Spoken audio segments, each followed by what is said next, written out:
Bismillahirrahmanirrahim. Assalamualaikum warahmatullahi wabarakatuh. Alhamdulillah wassalatu wassalamu ala Rasulillah wa ala alihi wa ashabihi wa man wala. Wala haula wala quwata illa billah, ma ba'du. Pemirsa yang semoga dimuliakan Allah. Alhamdulillah di sore hari ini Allah berikan kemudahan dan kesempatan kembali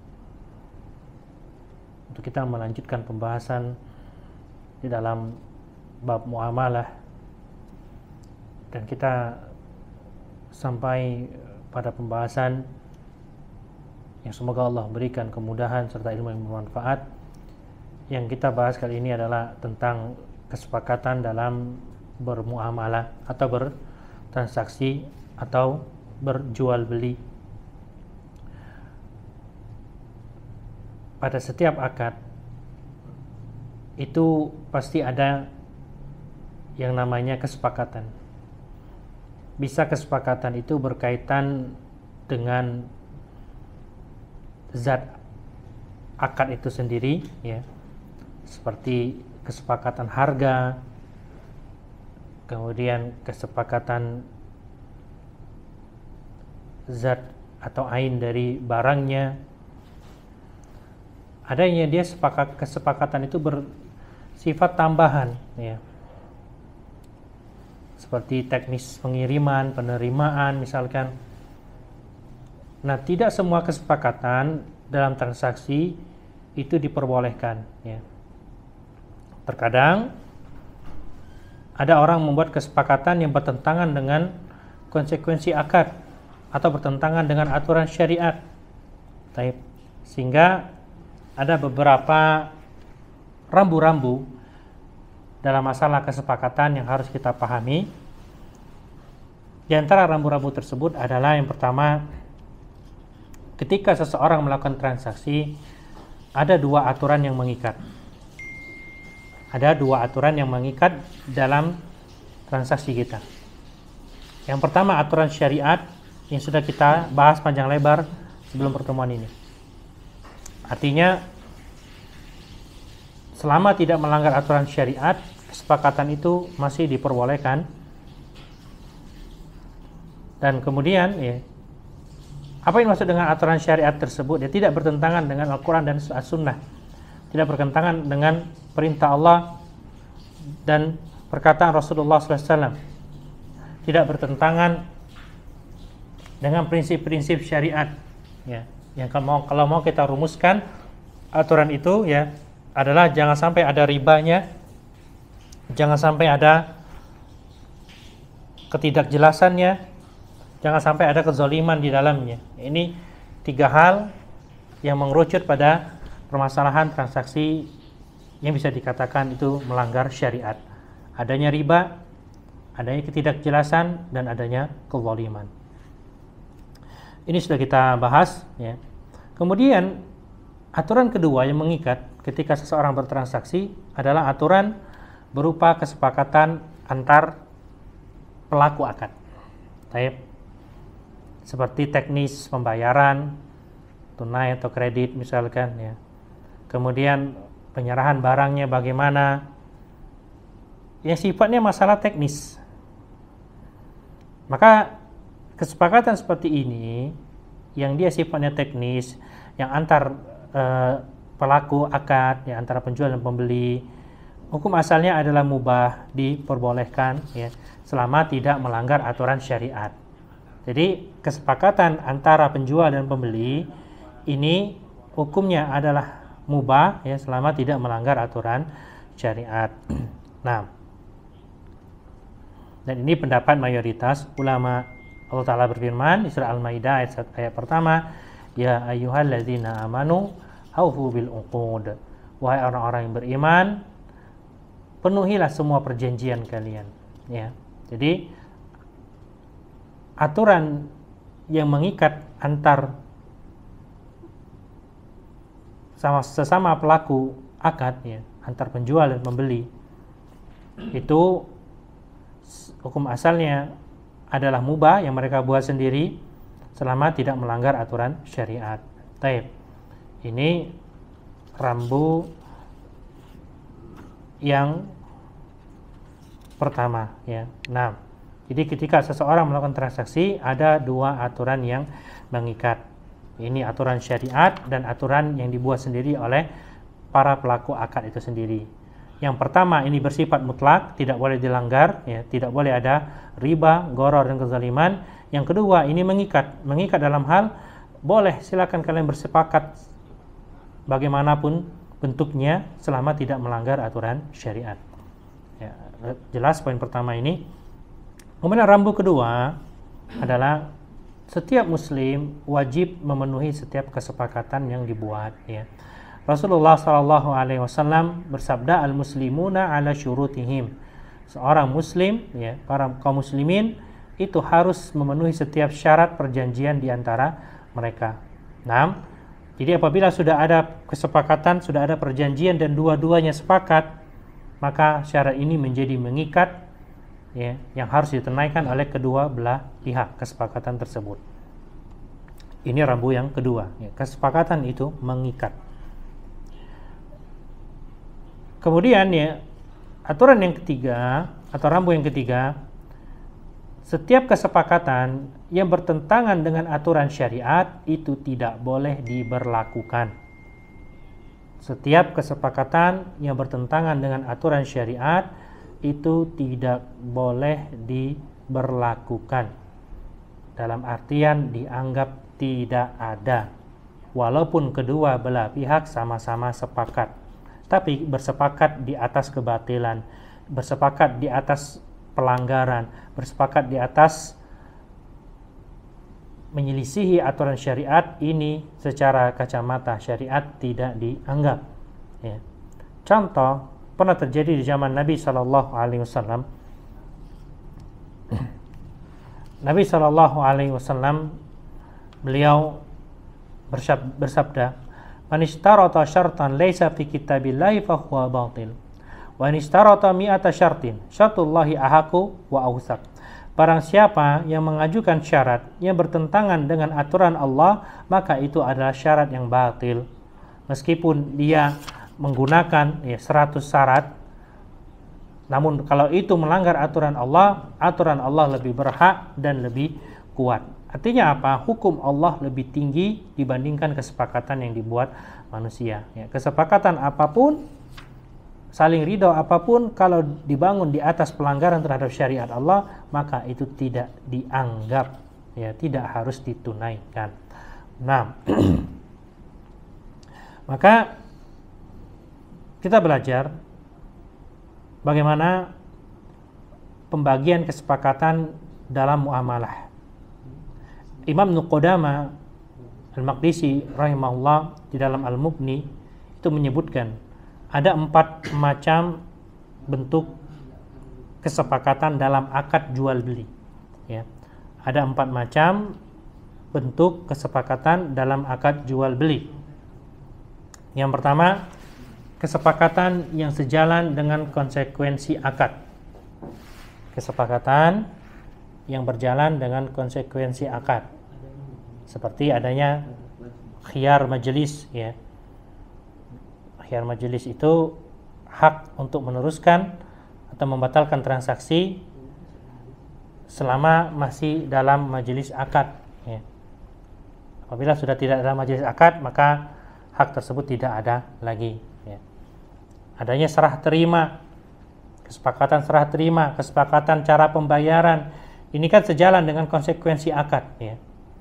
Mau dibuat ataupun tidak dibuat sama sekali tidak mempengaruhi akad, karena memang aturan yang selalu ada dalam kesepakatan tersebut ya, ada dalam semua akad ya. Jadi kesepakatan yang tidak mempengaruhi akad. Baik.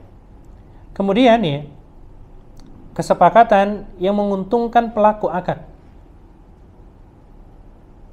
Contoh, penundaan pembayaran atau penundaan penyerahan barang ya. Adanya gadai untuk jual beli kredit. Ada sanksi akad ya, saksi akad. Ada khiyar syarat.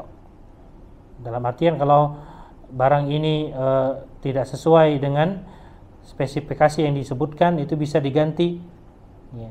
Mungkin mirip-mirip dengan garansi seperti zaman sekarang, maka ini semua dibolehkan dan wajib untuk dipenuhi, ya. Kesepakatan yang menguntungkan pelaku akad, ya. Tidak mesti menguntungkan pembeli, terkadang juga menguntungkan penjual.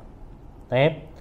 Yang dua hal ini, ya, kesepakatan yang dia sejalan dengan konsekuensi akad atau kesepakatan yang menguntungkan pelaku akad, kata Imam Ibnu Qudamah, la na'lamu fi sihhati hadzaini qismanain khilafan. Ya, tidak ada perselisihan di kalangan para ulama tentang keabsahannya, artinya boleh.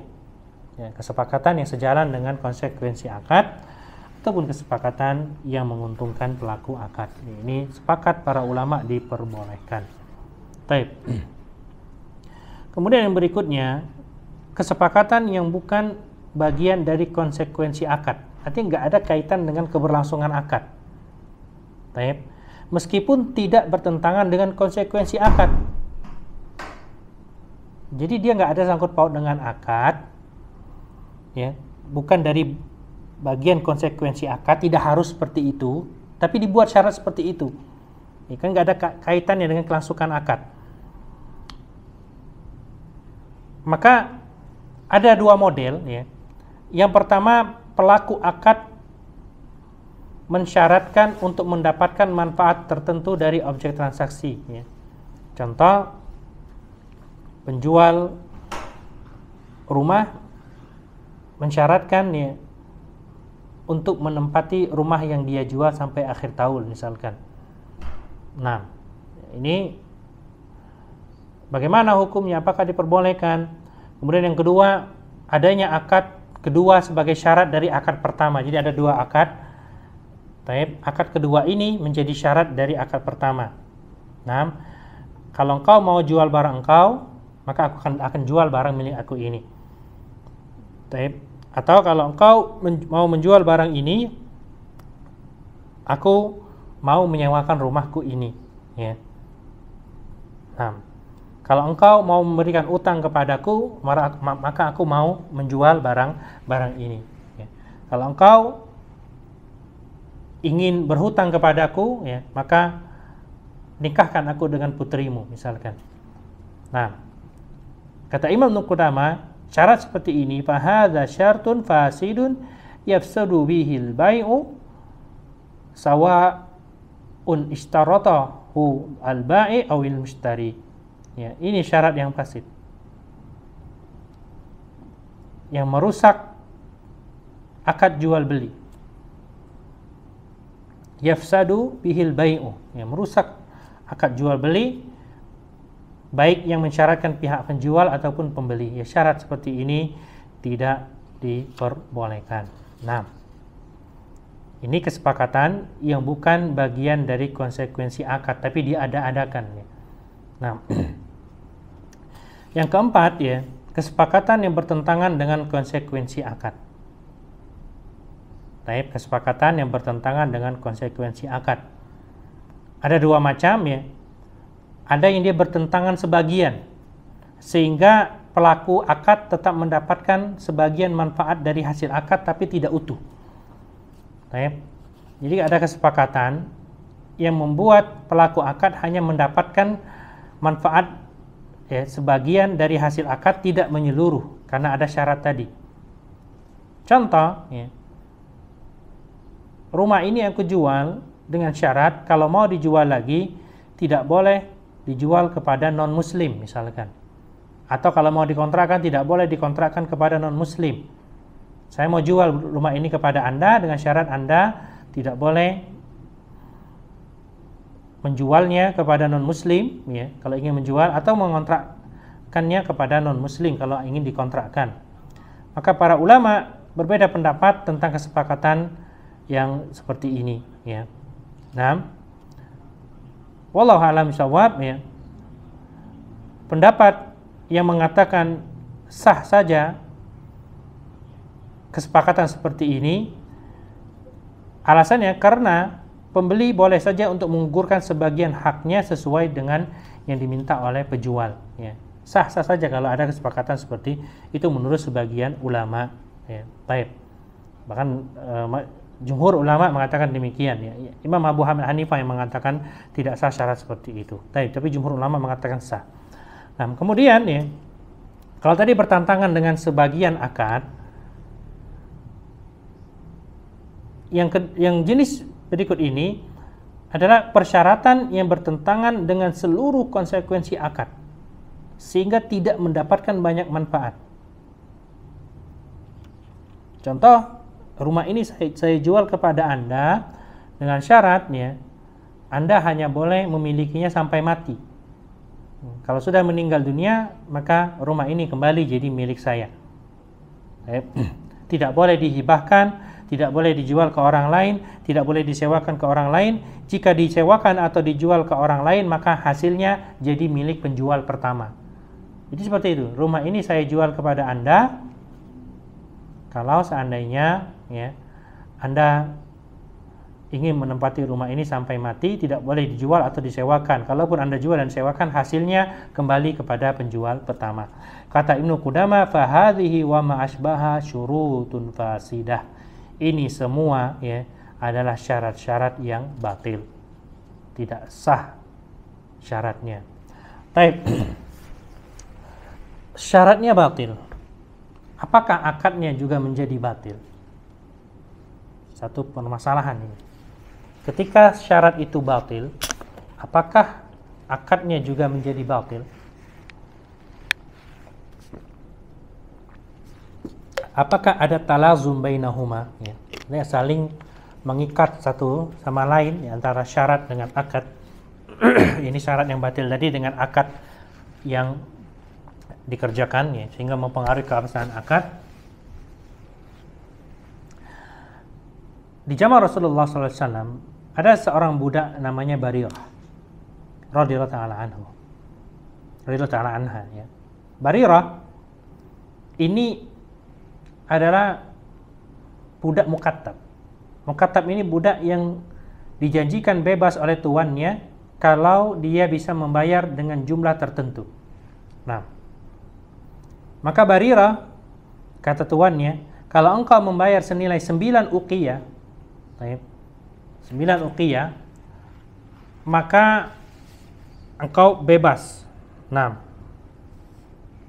maka engkau dimerdekakan kalau engkau bisa membayar 9 uqiyah.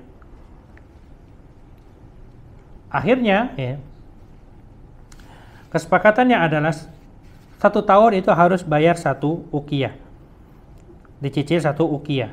Berarti selama 9 tahun dia harus mencicil. Nah, 1 uqiyah ya, itu sama dengan 40 dirham. 1 uqiyah itu sama dengan 40 dirham. Ya kalau diuangkan ya berapa ya 40 dirham? 1 dirham itu kan 4/4 gram emas, ya taruhlah 4 juta misalkan. 4 juta kali 40 ya 1 miliar ya, 1 miliar 600 juta misalkan. Nah, 1 miliar 6 enggak 40 160 juta 1 uqiyahnya misalkan ya. Baik. Jadi kalau 9 uqiyah tinggal dikalikan ya, 9 kali 6 itu 54 ya, 154 ya, 1 miliar 540 jutaan untuk menebus dirinya. Baik. Akhirnya ya Barirah itu mendatangi Aisyah radhiyallahu ta'ala anha untuk meminta bantuan. Aisyah menyanggupi untuk membayar senilai 9 uqiyah secara tunai cash, banyak di bunda Aisyah. Dengan syaratnya adalah hak wala Barirah itu jadi milik Aisyah. Akhirnya Barirah balik ke tuannya, menyampaikan tawaran dari ibunda Aisyah ya. Apa kata tuannya? Tuannya menolak. Dia menginginkan hak wala tetap menjadi miliknya. Akhirnya dilaporkan kepada Nabi SAW. Kata Nabi, khuziha washtariti lahumul wala fa inal mal wala liman a'taqa. Beli saja Barirah dan terima saja persyaratan hak wala jadi milik mereka, ya, karena tetap saja hak wala itu milik orang yang memerdekakan. Artinya apa? Ya, walaupun mereka mensyaratkan demikian, syarat mereka itu batil, jual belimu itu sah, akadmu itu sah, wahai Aisyah, dan walanya tetap jadi milik engkau walaupun mereka mensyaratkan demikian. Ya. Jadi seolah-olah Nabi mengatakan kepada Aisyah, lanjutkan saja akad itu. Terima syarat dari mereka, karena pada hakikatnya hak wala tetap jadi milik orang yang memerdekakan. Dalam hal ini Aisyah yang memerdekakan, karena Aisyah yang bayarnya. Ya.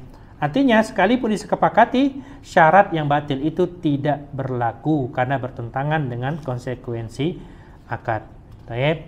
Sehingga syarat yang batil itu tidak mempengaruhi keabsahan akad, dan syarat yang batil itu tidak dianggap secara kacamata syariat, ya, sehingga syaratnya tidak dianggap tapi transaksinya tetap sah, dan syaratnya tidak ditunaikan. Tidak mengapa ditunaikan, ya, tapi jual belinya tetap sah karena syaratnya ini bertentangan dengan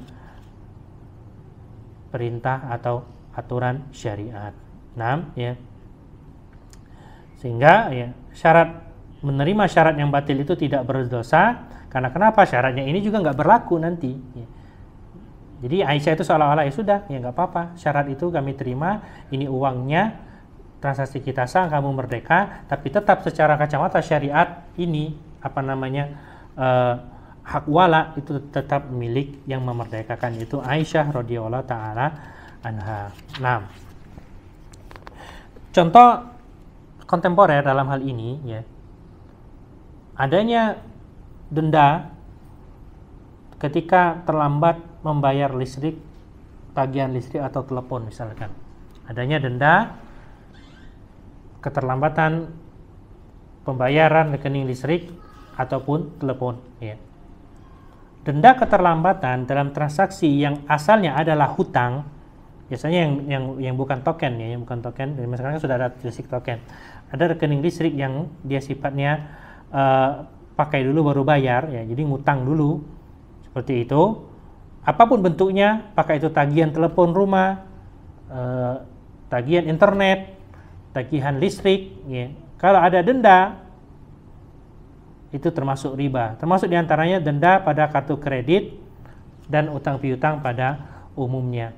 Nah, makanya Majma' Al-Fiqih Al-Islami, ya, Komite Fikih Islami, pada Muktamar ke-12 di Riyadh membahas tentang syartul jazai, yaitu ketentuan adanya denda bagi pihak yang menyalahi kesepakatan.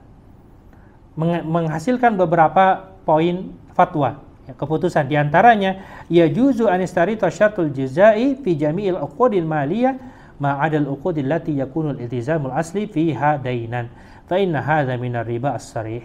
Boleh menetapkan ketentuan ada denda dalam semua akad terkait harta selain akad yang asalnya adalah transaksi utang piutang, karena ini adalah jelas riba yang diharamkan, ya, sehingga syaratnya termasuk syarat yang fasid, ya. Ketika dia digabungkan dengan akad hutang piutang kita, ya, hutang piutang jual beli, maka jadi akad yang fasid. Baik. Berdasarkan keterangan tersebut, ya, akadnya tetap sah tapi kesepakatan tersebut dibatalkan, sehingga boleh bagi konsumen, ya, untuk melakukan akad dengan penjual yang mengajukan syarat batil dengan ketentuan. Yang pertama, akad itu sangat dibutuhkan, ya. Barang yang dijual itu sangat dibutuhkan. Makana muharraman tahrima wasail fa innahu yubahu indal hajah. Yang dia diharamkan karena bisa menjadi wasilah kepada yang haram, dan itu bisa menjadi mubah ketika ada kebutuhan mendesak, ya. Artinya, ketika perusahaan listrik atau perusahaan telepon ataupun internet menetapkan aturan denda karena telat bayar rekening misalkan, artinya tidak otomatis semua konsumen terkena denda riba tersebut. Denda hanya untuk yang telat bayar. Artinya riba hanya terjadi karena sebab telat bayar. Sementara bagi yang disiplin bayar, mereka tidak bayar riba, sehingga kesepakatan yang melanggar syariat ini sifatnya hanya sarana. Apabila dia hanya sarana, maka itu diperbolehkan. dengan catatan ini transaksi yang memang dibutuhkan oleh orang banyak ya. Karena kan banyak sekarang pay later yang seperti ini ya, memang tidak ada tambahan biaya, namun apabila terlambat membayar itu akan dikasihkan denda sekian persen. Beda ya. Listrik dan telepon itu kebutuhan yang dibutuhkan oleh orang banyak ya. Beda dengan transaksi jual beli konsumtif kita ya. Itu dendanya tidak diperbolehkan. Nah, karena syarat yang pertama adalah akad tersebut akad yang dibutuhkan oleh orang banyak. Nah, kemudian ya ada kemungkinan baginya untuk menghindari konsekuensi syarat batil tersebut ya. Artinya dengan tidak terlambat membayar, sehingga keberadaan denda ini memang dia syarat yang batil, sementara para konsumen sangat membutuhkan fasilitas listrik ataupun telepon ataupun internet tersebut, sehingga ya kesepakatan dengan persyaratan batil yang ada itu diberikan toleran dengan komitmen jangan sampai telat bayar tagihan listrik ya ataupun yang semisalnya agar tidak memberi makan riba ya. Adapun pay later yang ada pada e-commerce ya, ini tempat jual beli secara online ya, itu tidak diperkenankan sama sekali karena itu tidak semua orang membutuhkan ya. Beda dengan kebutuhan listrik, tagihan telepon ya, tagihan air ya, ini berbeda kebutuhan orang banyak. Nah, insya Allah kita akan lanjutkan tentang kesepakatan dan beberapa kasus yang akan kita jadikan bahan untuk diskusi nantinya ya. Untuk sementara sebagai mukadimah kita cukupkan sampai di sini. Insya Allah kita akan lanjutkan pada pertemuan yang akan datang. Semoga Allah mudahkan dan Allah berikan taufik bagi kita semuanya untuk istiqomah di atas kebaikan. Wassallallahu ala nabiyina Muhammad wa ala alihi washabihi wasallam. Subhanakallahumma wa bihamdika asyhadu an la ilaha illa anta astaghfiruka wa atubu ilaik. Wa assalamualaikum warahmatullahi wabarakatuh.